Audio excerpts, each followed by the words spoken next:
sympathique, je vous propose de commencer notre marche par une petite prière. Au nom du Père et du Fils. Ça dépasse toutes les prévisions du clergé.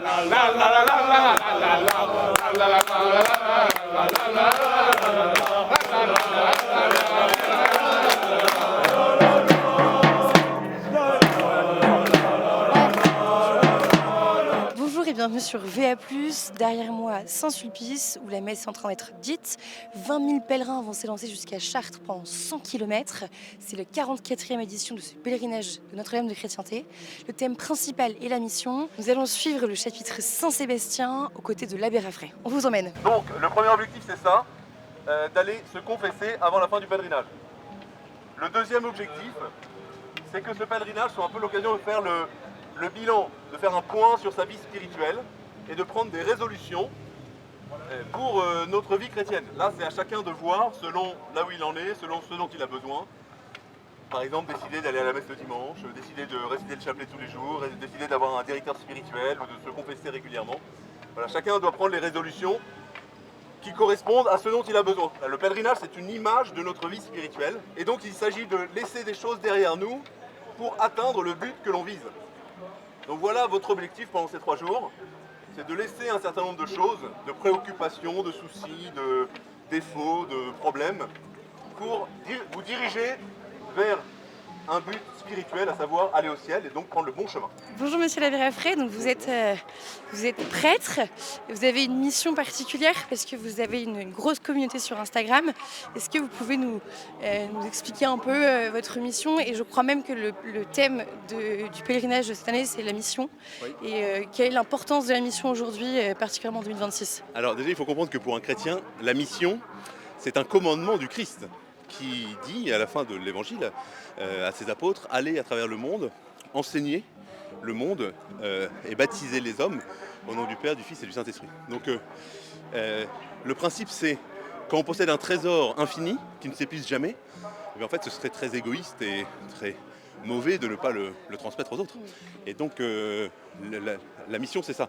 Il y a d'abord les missions que chacun peut avoir. Donc moi comme prêtre effectivement j'ai une certaine mission qui m'a été confiée par mes supérieurs. Mais chaque chrétien est missionnaire dans le sens où il doit porter par son témoignage la parole de Dieu et l'amour du Christ à travers le monde. On vit dans une société qui est presque totalement déchristianisée. Les gens ne savent plus du tout ce que c'est qu'être chrétien. Ils ne savent plus ce que signifie croire en Dieu. Ils ne savent plus à quoi ça sert la religion. Et donc les chrétiens, ceux qui sont ici, donc qui au moins sont animés d'un zèle chrétien, ont comme mission justement d'aller répondre aux questions et de parler de Dieu dans cette société qui en a tellement besoin. Bonjour Julien, donc toi tu es chef de chapitre du chapitre Saint-Sébastien. Et c'est quoi ce chapitre? Comment il s'est formé notamment avec l'abbé Raffray? Explique-nous un peu. Ça fait partie des 2 chapitres Insta de l'abbé Raffray. C'est des chapitres pour les gens qui le suivent comme ça sur Internet, sur les réseaux virtuels, et pour justement passer au concret, passer au réel. Parce que ça peut être un peu compliqué, l'organisation du pèlerinage de Chartres c'est très géographique et c'est des gens qui ont découvert comme ça la foi sur internet mais qui n'ont pas encore cette implantation paroissiale locale, et donc ça leur permet comme ça à tous ces gens qui viennent un peu des 4 coins de la France comme ça de se retrouver avec, de ne pas avoir passer la peur de se dire je vais être le petit nouveau parmi tous ces gens qui se connaissent dans le coin. Parce que là, il y a principalement que des nouveaux, donc il y a moins ce côté gênant de j'arrive dans un groupe déjà bien formé. Est-ce que tu trouves qu'il y a un renouveau du catholicisme? Est-ce que tu trouves, parce que là vous êtes quand même 20 000 à faire ce pèlerinage, est-ce que pour toi c'est en bonne voie? Est-ce que le catholicisme n'est pas si perdu que ça finalement? Renouveau, je sais pas, parce que j'ai l'impression, moi je le fais que depuis quelques années, je le fais pas depuis tout petit. Il y a toujours eu, j'ai l'impression, des jeunes, ça a toujours été très jeune au pèlerinage de Chartres, mais c'est vrai qu'il y a on peut dire qu'il y a un renouveau dans le sens où il y a un effet boule de neige avec de plus en plus de gens qui vraiment gravitaient pas dans ces cercles qu'on dirait traditionnalistes, et des gens qui arrivent, qui avaient complètement, soit qui avaient été baptisés jeunes mais qui n'avaient pas n'avaient pas trop suivi, qui avaient décroché avec le catéchisme, soit des gens qui viennent de familles pas du tout catholiques et qui découvrent totalement, complètement. Donc c'est vrai qu'il y a cet effet, on en voit de plus en plus et ça fait boule de neige parce qu'après ils invitent leurs amis et donc on voit de plus en plus cette population-là qui n'était pas des milieux habituels entre guillemets du pèlerinage de Chartres. J'ai un ami à moi qui l'a fait l'année dernière et qui m'a dit que c'était vraiment l'un de ses pèlerinages préférés. Et du coup, je me suis dit que cette année c'était la bonne et du coup cette année je suis au pèlerinage avec lui. Ouais. Ok, parce que t'es catholique, tu as découvert Ouais, la religion. Et moi je suis baptisé depuis tout petit, mais mes parents m'ont pas tellement enseigné la foi, etc. Et il y a quelques années j'ai traversé une grosse période de ma vie très sombre, dépression et tout. C'est à ce moment-là que je me suis rapproché de Dieu. Et depuis, je cultive et je travaille pleinement ma foi, jusqu'à en venir au pèlerinage cette année. Je fais partie d'un groupe de jeunes catholiques créé par Lucas. Donc du coup, il nous a proposé de participer au pèlerinage de Chartres. Et c'était quelque chose que je voulais faire l'année dernière, mais je n'avais pas pu y assister. Donc j'ai pris la décision cette année, comme j'avais l'opportunité de le faire avec Lucas. Et puis d'être accompagné avec des gens que je connais un petit peu. Là, j'ai été réquisitionnée par plein de copains pour pouvoir distribuer des chapelets justement à l'intention de Va Vipri, qui est une association où on va prier et dire des chapelets pour les personnes en fin de vie et les avortements. Okay. Donc l'année dernière, il y a eu 250 000 avortements. Donc l'idée, c'est que en fait, une personne qui prie un chapelet correspond à un avortement. Donc ça se fait tout au long de l'année. Donc après, nous, on va demander aux chefs de chapitre d'organiser un peu des chapelets pendant le pèlerinage avec tous leurs chapitres. Et ensuite, ils peuvent rentrer sur le site internet le nombre de personnes qui ont prié pendant le chapelet. Donc c'est un peu... Ça comptabilise un peu tous les chapelets.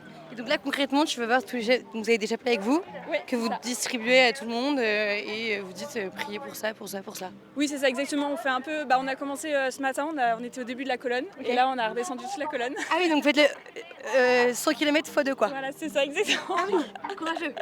Non ça va, ça se fait. Ça va les jambes là les... Oui ça va en vrai ça va, pour l'instant ça va. Mais après il faut remonter toute la colonne, là ça va être moins rigolo. Tout sourire mais dans quelques heures je serais ravie de te revoir moi. On se redit ça dans 3 heures. Nous sommes catéchumènes, donc ça ne fait pas très longtemps que nous croyons en Dieu. Et cheminons vers la foi. Vous êtes ensemble, c'est ça? C'est ça. On est fiancés. Voilà, on est fiancés et du coup, c'est aussi toute une démarche. On passe d'une démarche et de mariage et aussi spirituelle. On a commencé le parcours un peu pour des raisons différentes l'un et l'autre, mais plus ou moins en même temps. Je n'ai pas eu d'éducation religieuse et c'est vraiment quelque chose qui m'a manqué. Donc j'avais vraiment envie pour le coup de m'instruire dans un premier temps et en fait en le faisant, j'ai fini par y croire. La conversion, c'est pas quelque chose qui se fait en un jour, c'est quelque chose qui est assez long, c'est un processus qui se fait au fil des années. J'ai toujours été un petit peu éloigné de la foi dans ma vie, j'ai pas eu une famille qui était pratiquante. Mais c'est vrai que ces dernières années, j'ai voulu sincèrement m'intéresser à la foi et je me suis rendu compte que plus je m'y intéressais, plus ça me parlait, plus ça me correspondait. Je me rendais compte que malgré le fait que mes parents n'étaient pas pratiquants, ils m'ont quand même inculqué beaucoup de valeurs qui sont en concordance avec la chrétienté. Et puis il y a eu des événements dans ma vie qui ont fait que j'ai fini par choisir de me convertir. Moi je me suis converti quasiment il y a quelques années justement en découvrant un peu ce que faisaient d'autres, notamment l'abbé Raffray. Et donc en fait finalement je suis un peu dans le prolongement de mes pères on pourrait dire. Moi-même j'ai été touché, j'ai compris beaucoup de choses sur la foi, sur le monde, sur moi-même. Grâce à la religion catholique qui m'est venue par les réseaux sociaux et du coup par les réseaux sociaux j'invite les gens à retrouver le Christ. C'est une très belle chose que dans les réseaux sociaux, ce qui touche tous les jeunes, tout le monde a les réseaux sociaux, qu'il y ait des prêtres, des laïcs, des jeunes qui puissent parler du bon Dieu, de la foi, que ce soit traditionnel ou non, mais c'est une manière magnifique, ça touche tout le monde, les jeunes peuvent écouter sous différents aspects, différents angles, celui d'un prêtre, celui d'un jeune laïc. Pour moi, les catholiques devraient bien écouter et même peut-être s'investir davantage au sein même de leur paroisse, créer des comptes, des réseaux sociaux, évangéliser, c'est une belle manière d'évangéliser dans ces réseaux sociaux. Longue est la route qui serpente devant nous, longue est la route qui serpente devant nous. Je fais un ministère de prédication en tant que missionnaire du continent numérique. C'est Continent numérique. C'est une très belle expression, c'est le pape Benoît XVI qui avait utilisé cette expression en disant quand on a découvert l'Amérique, on a envoyé des missionnaires spécialisés. Là, on a découvert un nouveau continent, c'est le continent numérique. Et donc il faut envoyer des prêtres qui apprennent le langage des autochtones pour pouvoir leur traduire, leur parler de l'évangile dans les termes de ce continent numérique. Donc moi je me suis retrouvé un peu dans cette, par les hasards de la Providence, sur ce continent numérique. Et donc voilà, j'ai pas mal d'activités. Pas mal d'activités comme missionnaire numérique et je vois qu'il y a une énorme demande, c'est très impressionnant, il y a beaucoup de jeunes. Ah oui, tout à fait. C'est impressionnant. Oui, c'est ça, là c'est à peu près 120 personnes, puisqu'il y a 2 fois une centaine de personnes. Et puis surtout, en fait, ça n'arrête pas, quoi. C'est sur les réseaux sociaux, surtout, ça permet de toucher un tas de gens qui n'auraient pas eu le réflexe immédiatement d'aller vers un prêtre, d'entrer dans une église. En fait, les réseaux sociaux, ça leur permet d'avoir un accès à l'église beaucoup plus facile. Est-ce que vous avez de l'espoir pour la religion catholique, pour le catholicisme en France aujourd'hui ou pas? Non seulement j'ai de l'espoir, mais je pense qu'il est vraiment en train de se passer quelque chose qui est providentiel, parce que ça dépasse toutes les prévisions du clergé, dans le sens où l'augmentation du nombre des baptêmes ces dernières années, qui maintenant c'est un fait social, pour moi c'est vraiment que le début d'un phénomène. Je le vois sur les réseaux, moi je reçois tous les jours de plus en plus de messages de gens qui justement ils entendent dire que d'autres se sont fait baptiser, ceux qui se sont fait baptiser, ceux qui sont revenus vers la pratique religieuse, eh bien sont très zélés et en parlent autour d'eux, et donc ça fait effet boule de neige.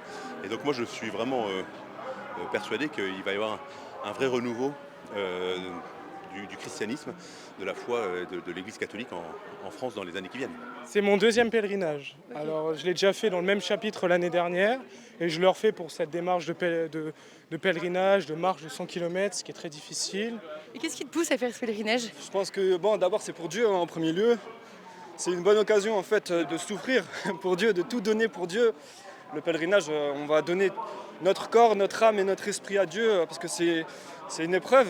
Et pour moi, en tant que chrétien, c'est vraiment une façon de dire à Dieu que je l'aime. Je suis prêt à marcher des kilomètres et des kilomètres pour sa plus grande gloire, pour aussi manifester que je l'aime, que je suis chrétien. Voilà. Et du coup, le fait de dire ça, ça me permet de dire la deuxième idée, qui est que je trouve que le pèlerinage de Chartres, c'est une très belle preuve de la foi chrétienne en France. On se balade dans les rues à plus de 20 000, on porte des croix, des bannières, et je trouve ça magnifique. En fait, on a l'impression d'être en croisade, et donc c'est quelque chose qui sort de l'ordinaire, et forcément ça me plaît. C'est notre foi, de pouvoir déjà, d'une certaine manière, en passant dans ces rues, réaffirmer que le clocher peut être au centre du village. Et tous ces jeunes aussi, ça motive. Parfois on a besoin de coups de pouce dans la foi, et tous ces pèlerinages qui rassemblent des jeunes, ça peut être très intéressant pour découvrir d'autres personnes, et ça fortifie la foi. Moi c'est la première fois pour moi, ce qui m'anime c'est de se réunir tous autour d'un même but, des mêmes valeurs, autour d'un événement chrétien, et ça redonne de la force et de la joie dans notre mission de chrétien aujourd'hui. Moi je le fais depuis que je suis tout petit, et je le fais parce que c'est important de montrer qu'on est là, montrer aux gens qui ne connaissent pas du tout Jésus qui on est. Et en fait, on voit que le Pélé commence à prendre de l'ampleur, parce que maintenant, la première fois que je l'ai fait, on devait être quoi? On devait être 10 000, et là aujourd'hui on est 25 000, et c'est un truc de fou. Et ça permet, on se retrouve avec des gens qui ont les mêmes valeurs que nous, qui pensent la même chose, et franchement c'est une dinguerie.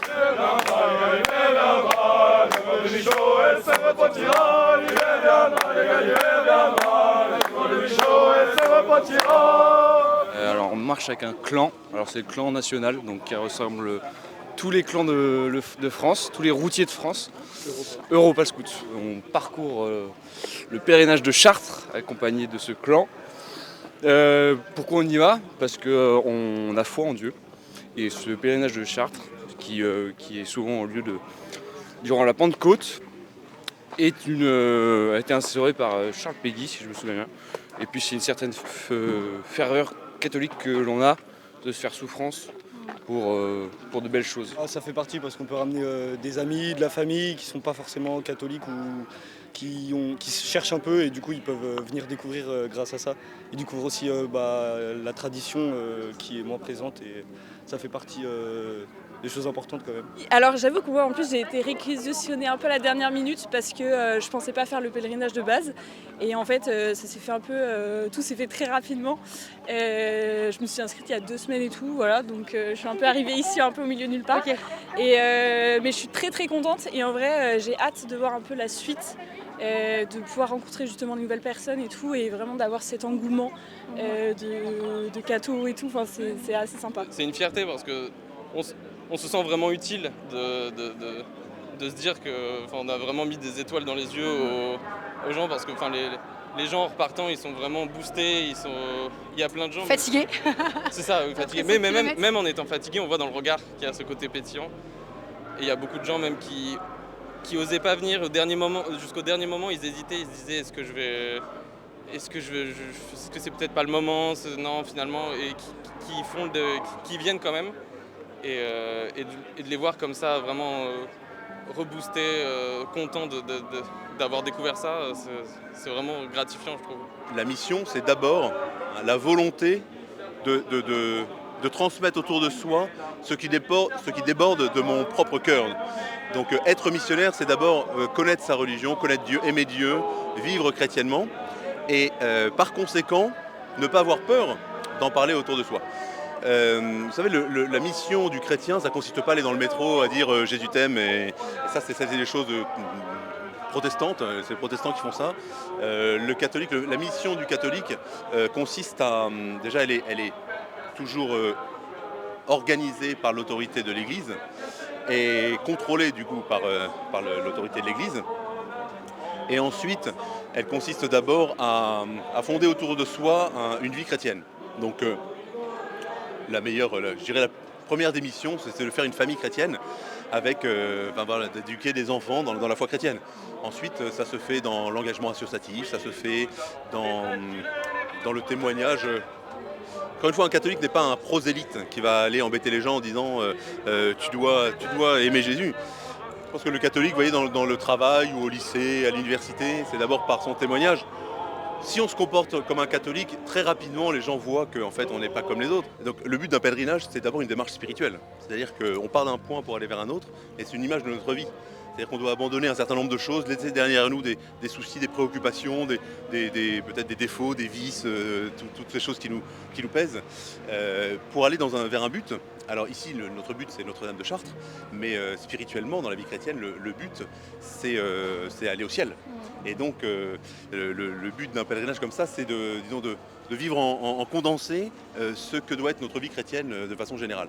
Et donc d'abandonner, de laisser derrière nous des choses inutiles, des choses qui nous ralentissent pour avancer vers le ciel. Donc c'est l'occasion de faire un point sur sa vie spirituelle et puis l'occasion aussi de progresser en recevant les sacrements, en parlant avec un prêtre, en fréquentant d'autres jeunes, etc. Et d'autres personnes qui ont les mêmes préoccupations. Donc voilà, d'avancer, que ce soit l'occasion d'un progrès spirituel qui passe par le sacrifice et le renoncement.